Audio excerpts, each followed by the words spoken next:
Good evening everyone. Today we're looking at the watches that currently sit in my personal watch collection. So as of April, this is my current collection, so middle of April, let's go with that. So I only have sort of 6 watches in my collection because there's only sort of 7 days in the week. So, you know, I like to wear the watch at least once a week. Sometimes I change it to a different one per day. Often that's on days I have football. And we're going to get onto that while that is now. Sorry about the camera, but it's I think we'll get it to focus in a minute on that black one. But it's just the camera at the moment.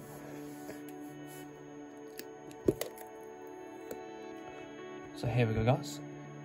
It's the current collection of watches. So starting from the left. Sorry about my clammy hands. I don't need to put on a glove today because they're my own personal watches. So I don't have to worry about getting them dirty. So this is I usually wear this when I play football or something like that, which is quite often. So I play Sunday League football, obviously I take off Sunday League football, but if I can get away with wearing it, I will. But I play Monday night football as well. Sometimes if I'm not playing Sundays, I'll play the other Tuesday football as well. So this would be my football watch, wear it because it's made of, it's Luminox Navy Seal, made of full carbon casing around the side here. 300mm and military grade sapphire glass, so it's very, very strong. I've had this quite a long time, and the one thing I can guarantee from having it is I recommend getting Luminox in your collection, because obviously my body goes through a lot of sort of punishment, and I do a lot of sort of exercise. I'm in different sort of elements sort of all the time and stuff like that. So water, working in the garden. Yeah, things like that. You can even wear this on holiday if you never trust a watch to be to not break and stuff like that. I've had this watch for quite a while, and I'm just really won over by the fact that it's that sort of that blue and black face and the carbon compound. Just like the mixture of black and blue and that red bit of detailing on it, just won me over completely years ago. And it's a limited edition model, so I don't think you can get these anymore. Didn't come with the compass originally, but I like having that touch on there.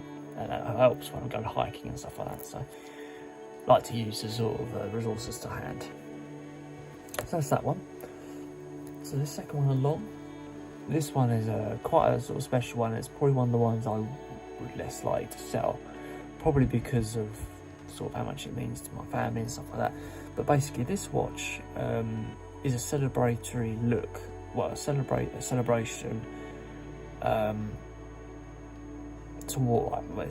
it's a celebration of the partnership between Accurist and the Royal Observatory, which is in Greenwich in London. And so basically they paired up to produce, I think it was 200 or 400, I can't remember how many they produced, but they paired up to produce a certain number of timepieces using a unique Greenwich Master movement. And it's a unique movement, it's a one of one to these models. Don't think they use them in any other one. That's according to what I've read online. And this watch has been in my family. I think they made this actually when the new millennium was coming up, so the year 2000. This is probably coming up for being, in terms of being in the family, it's been in the family quite a while. But I was born in 99, so I imagine they probably bought it as a present to me when I was born or something like that. And it was passed down to me when I was 18. So yeah, that's that. So what this actually does, you've got, I'm not going to go into big detail about this, but you've got moon phase, tracks the actual moon phase of the day you're on. It counts the leap year as well, so it does that down there. Tells you the month you're in. It works as a chronograph. You just change the button here to change over to chronograph mode. It tells you the day and the date. Gives you a 24-hour readout and seconds as well. You can swap mode as well, he says. This is one of those watches you cannot wear in a bath. I did that by accident once, and yeah, I completely messed it up. Luckily the battery was quite low, so just in case of changing the battery. So yeah, swap to chronograph mode and then just swap back again, he says. There we go. When you first set this up, it is a big pain to first set up. So when you once you set it up, it's all fine, but it's actually getting all of these little dials set up. You have to take the crown out to first position, touch this button, push it in, do that button to do different things. It's quite complex, and you've even got an extra reset button here, so that's for the moon phase. So that's the Accurist Grand Complication. This one here, obviously with the bracelet, I like to have matching bracelets with them. I've just got this back from repair actually. I'm recording this on the same day. You may notice my training top is on, Brazil training top. Wore this in a couple of the videos. to record tonight. So this one is the recreation of the 1969 original Seiko Speedtimer, used to basically use the time race and lap times when running off of race cars back on race circuits like F1 and stuff like that. So it's got a full attaching meter there. I think it was I don't want to be quoted on this, but I feel like it was the first proper Speedtimer watch, not this watch itself, but the original Speedtimer, and that was by Seiko. And then they recreated this year, not last year, I think it was a couple of years ago. And I fell in love with it because of the polar white dial there, and those, not so much the jet black dials to match the jet black attaching meter, but the slight purple essences or slight deviation of black essence to that dial, those little dials there. I just like how it operates on the ground. I know they're all the same, but I just like how it looks in terms of the nice arrowhead hand as well. You may notice as well, if you've got one of these yourself, it doesn't come with this sort of default strap. You might notice there's gaps here, but this is because I've got a Jubilee strap fitted to it. I just put this on today actually, but it comes with a standard, quite heavy Seiko strap, so it's quite a beefy style strap to put on the wrist. Quite small wrist myself, so I try and keep things as small as possible. So that's the Seiko chronograph. So this one is my only sort of real Rolex I've got in my collection. I just wear it I don't really know when I wear it, to be honest, because I find that obviously I wear all these watches. This has got 48-hour power reserve, or I think it's 48-hour power reserve, because it's a 3030 movement, 3130 movement, I believe. So it's the Rolex 114200 Air King with the Sunray Blue dial. I've mainly fell in love with it because I just saw it and it was catching the light really nicely in the window of a pawn shop, and second hand. You can see the scratch on the window there. And it was just the way that the sun was catching the light. It doesn't do its justice in this kind of light, really. But it shines like really royal, really nice in the sun. And yeah, it's probably one of the better dials I've seen for some time. But I'm going to try and get rid of this. If anyone wants to purchase this, I'm looking for about £5 for it, which is about how much I paid. So this next one is probably it sits at probably one of my actual favourite ones to wear. It's called the Mafa Tissot Pepsi. So it's a Swiss, obviously this design has been replicated across multiple different brands from multiple different regions. And I simply love this design. If I could have a real Rolex, if I could have any watch, I'd have a Rolex Pepsi. It's my favourite colour combination of this. I wouldn't even have a Panda, I'd have a real Rolex Pepsi, and get rid of probably, I say I'd get rid of all of them. I'd probably get rid of these four if I had to.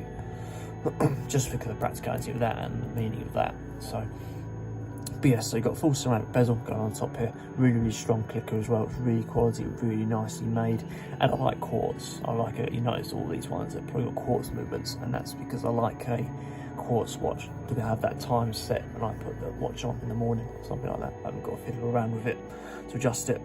It's excellent quality. I mean, there probably are better quality ones out there, but this does a job for me. It's more than good enough for me. I love the colour. I just love how it looks. I just love looking at it, really. And I sometimes use that GMT hand. The GMT hand's lines up quite nicely with the increments as well, which is I like to see. So yes, that's the Mafa Tissot Pepsi. And the last one, it's actually a more recent addition to my collection, is this. It is the Tiffany. It's the Tissot PRX Classic with that green Tiffany style finish to it. Originally in the shop, this was quoted, obviously it's 41mm. That's what he said to me in the shop, and yeah, I believe him, not saying I don't. But it feels just that little bit smaller, probably because of these expanding strap, and that really caught my sort of interest, is that expanding strap into a nice flourish, a nice curve around the face. It's not like a full circle sticking out of the case like this. It moulds pretty much all together, and I thought it just looked really smooth in how it looked. And when I looked at the dial, it wasn't like the typical dial in terms of just plain Tiffany blue style. It had that line finish going across it, and that was quite a unique touch for me. But when I decided to actually go ahead and purchase this, it's about £400 this one. It was actually sort of the thickness of it. It's not too thick, and it's not light either, but it's not hefty. It's probably just right for me. And the links, I like the smaller links, and especially I like these links because they just get a little bit smaller and they're really, really smoothly done. There's something about them, they just transition really smoothly. They're like a Jubilee strap. They really mould nicely to the wrist, like an Oyster Perpetual strap, like on this Air King here. Obviously, there's not as much room for adjustment and mould to the wrist, so I feel like with these thinner straps, the thinner links in between each link themselves, you get a more of a moulded look to the wrist. And it's also got a butterfly clasp. I quite like the butterfly clasp. It's a bit of a fiddle, but I quite like that. But it's the overall feel of how these links are and the overall look of it. I do quite like the Tiffany dial, but I'm a little bit hit and miss on it. I thought, no, I've got to have one in my collection, Tiffany blue. So there we go, guys. That is a complete look at the current watches in my collection. I'm sure these will probably change at some point. Oh yeah, I do have one other watch that I can show you. And it's this one right here. So this is my baby Luminox. So when this was in for a service, I didn't have a watch to wear for football, and I wore one of these. And I can say for £30, if you can't afford a Luminox, great investment is the Infantry watch. Obviously, it's not going to be nowhere near as rugged, but it looks a bit like an ABS watch, but it's a nice, strong look to it, and it's a decent quality, nice, and especially for the price I paid as well. Crown's in a bit telly, but I don't care about the crown as long as the watch works as well, and the hand lines up nicely with the ingots in there. As you can see, it's come up to halfway, and it's halfway through the markers, so that's good. I like that, and I just like the overall bits of red touch. Just adds a nice little bit of element to it. So yeah, that's that's all set for the watches, but I don't really wear this one anymore. So there you go, guys. That is all the watches in my current watch collection. I hope you enjoyed that, and I'll see you on the next video.